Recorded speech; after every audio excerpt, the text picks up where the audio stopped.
Classical Greece, Part 1. Beauty is, well, beautiful. But what is beauty? What is it that attracts us to look at something that is beautiful? This is a question to which the ancient Greeks devoted a lot of time, study, and hard work. The ancient Greeks believed that since human beings are the only living things able to appreciate beauty, and the only living things able to create it, then beauty could be found within us and created by us.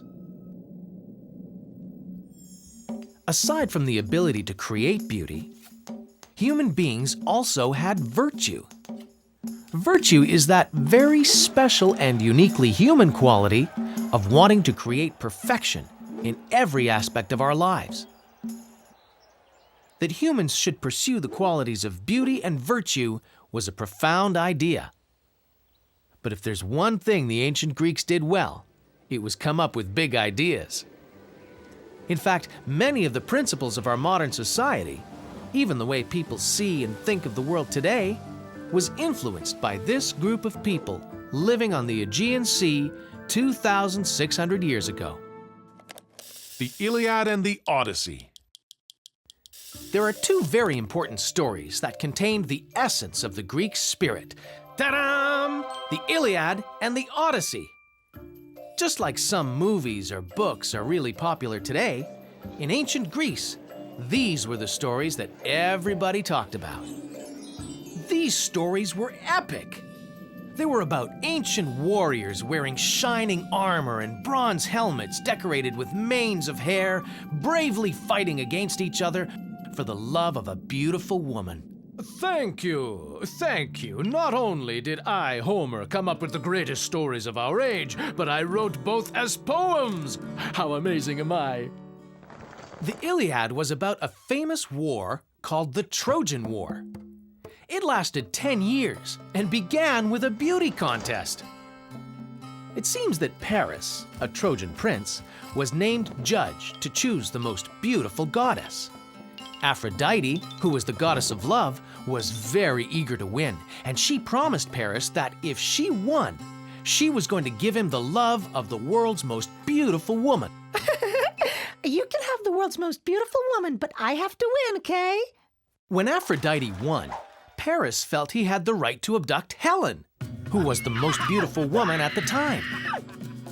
But the problem was that she was the wife of Menelaus, a powerful Greek king.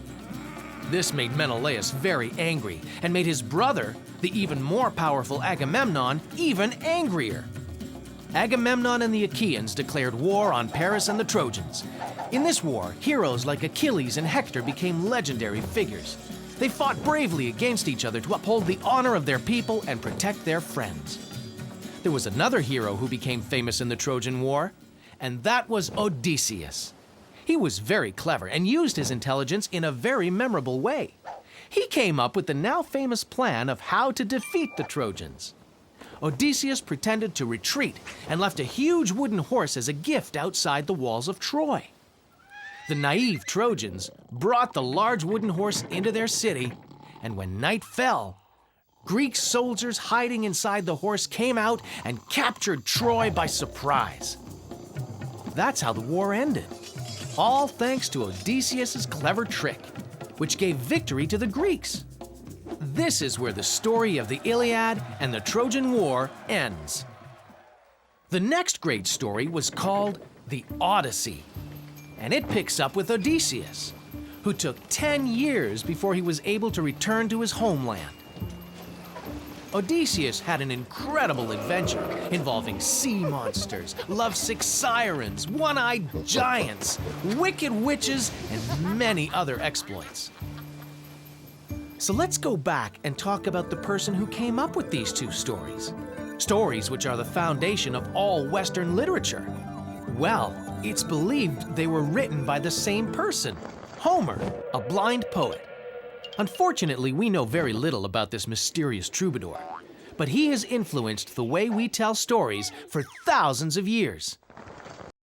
Did you know that the Olympics were created by the Greeks? That it was there where philosophy, theater, and art emerged, influencing all of humanity.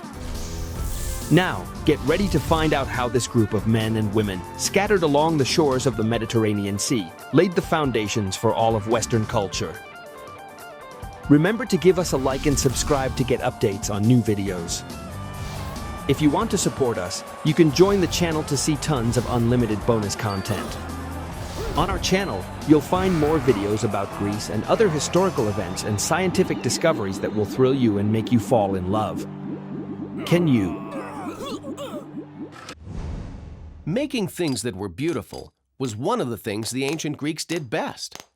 That's because they loved beautiful things. They wanted to be surrounded by beauty. To do this, they became magnificent artisans and builders and created fantastic works that we still admire today. The ancient Greeks were some of the best artists the world has ever seen. We call ancient Greek art classical art, and the Greek way of expressing beauty has been a source of inspiration to many cultures over the course of history. Cultures like the ancient Romans, and later, Renaissance artists. Do you remember Leonardo da Vinci? Yeah, he painted the Mona Lisa. Even modern painters have looked to the ancient Greeks as a source of inspiration. The famous Greek sculptures do not portray anybody in particular, but are the reflection of the ideal of human beauty. Their statues are so good, so well done, that only a handful of sculptures through the course of history, even today, have been able to match the quality that the ancient Greeks were renowned for.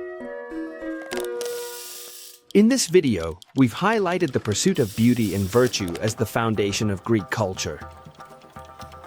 The Greeks called the search for beauty aesthetics, and the search for virtue ethics. We also looked at the importance of two fundamental books that supported our entire civilization, the Iliad and the Odyssey. Finally, we reviewed what the famous Greek classical art was all about and why it influenced all of humanity for thousands of years afterwards. Check out our channel for more videos about classical Greece and other ancient civilizations.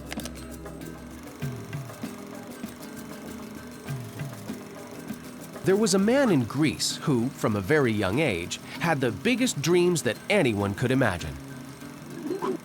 This young man, named Alexander, was the son of King Philip II, King of Macedonia, and he decided to set off on a long journey with an ambitious aim. I want to become the greatest conqueror ever and rule the world. Alexander's journey began in Macedonia in the year 334 BC. When he was 20 years old, the young warrior formed an army and trained it in tactics that were new for the time. With this army, he achieved incredible feats.